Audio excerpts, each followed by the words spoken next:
We seen the men with poles in hand, fishing all across the land. Angleros. Well, they might bring beer, they might let loose. It's a podcast made just for you. Angleros.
You still here, huh?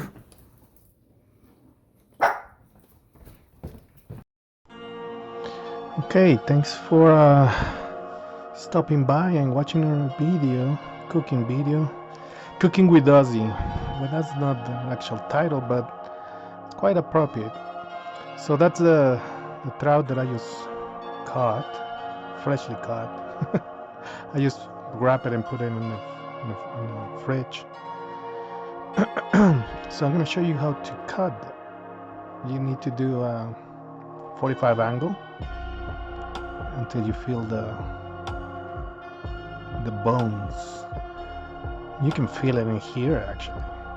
I can tell you that I'm a sushi chef. I haven't been working on that because I moved to a small town in the mountains, but there is really no business. There used to be a business, but I guess they closed it, so I don't work like that anymore. I'm also a chef. I've been cooking for 20 years. I work in many hotels, restaurants, catering places, bars. So I know what I'm doing. And I've seen many places, videos where they do it wrong sometimes. So I'm gonna try to do that. So I'm opening the cod. I wanted to add some more white meat, just to give it a little more different flavor. But it also tastes really good. I've done it before, only with that kind of fish. Trout has a very distinctive flavor, so adding that it makes it really tasty too. So I wanted to start with 5 lines first. We're gonna need 10, but 5 lines right now, so it goes to the bottom. And I'm gonna squeeze it. Squeeze it. Sorry, my throat's a little raspy. I don't think I'm sick. I've been very healthy lately. Since a while I've been taking all my vitamins, and I haven't been sick in probably a year. Probably less, but feels like a year. So I'm cutting the skin. Obviously we don't need to eat the skin. At work we used to deep fry the skin, and it tastes really good. I don't know about the trout skin, but other skin is just tasty. It's like chicharrones or like pork rinds. So we will try that in another video. But so right now I'm cutting the trout, and look, you gotta look. The easiest way to get that is doing it in a 45-degree angle, which is not flat. And I don't know if you notice that I'm passing my hand over the fish all the time. So that is because of the pin bones or any bones. So we don't want that, obviously. Who wants to get a bone on your throat? So what we're doing is always clean the fish, always, because after a while it gets slimy. And also the skin has a lot of slime, so it's really not good.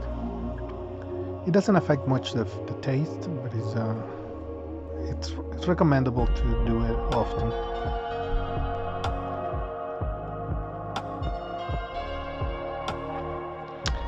Here we're gonna cut the trout in whichever way you want. You wanna slice it or you wanna dice it. You can do whichever you want. Obviously the fillets are not that even, and these are small trout, so I'm just cutting it, randomly. I can say it's diced a little bit, but it's kind of irregular, so it doesn't matter. The important thing is that it's covered completely in lime juice. And also I'm getting some stuff out that is I can feel that there is bones or there's some bad meat, so I don't want that in my ceviche, because we're eating basically semi-cooked meat. So I'm selecting the best parts. And don't forget to like and subscribe, since that thing just came up. And we're gonna have so many good dishes. These, for example, we're gonna do soup. We're gonna do trout soup. We're gonna do all kinds of things with trout. And I'm saying only trout because that's what is predominant here in Colorado. So that's mostly what I catch. Don't forget to add minced garlic. And this is the part that always makes me cry. I have also noticed that many people don't know how to cut without exposing your fingers. So if you notice, I'm doing something like a claw, like an eagle claw, or like I call it like a doggy claw, where I use it as a track, so it doesn't slide my fingers. Just be very careful handling the knives. We're also gonna add some avocado, and this is obviously depending on how much you're doing, how many pieces of fish, how many person that you're gonna serve. I am doing a 4 people dish, so do it accordingly. I just did 1 avocado, half of onion, just a squeeze of probably a garlic, 1 full garlic, but a squeeze of garlic, salt, pepper. It's very simple. Don't forget to mix. We add, this is very important, salt and pepper. You can also add spices depending on how you like. Obviously, I'm Mexican. I can take any heat whatsoever. And if it was for myself, I would add probably some habanero sauce, some of the spiciest thing. But since this is not for me, I just add a little bit of the chili garlic sauce for flavor. That thing is so flavorful, and it adds very distinctive flavor. But like I said, you can add whatever you want. Make it as spicy as you want.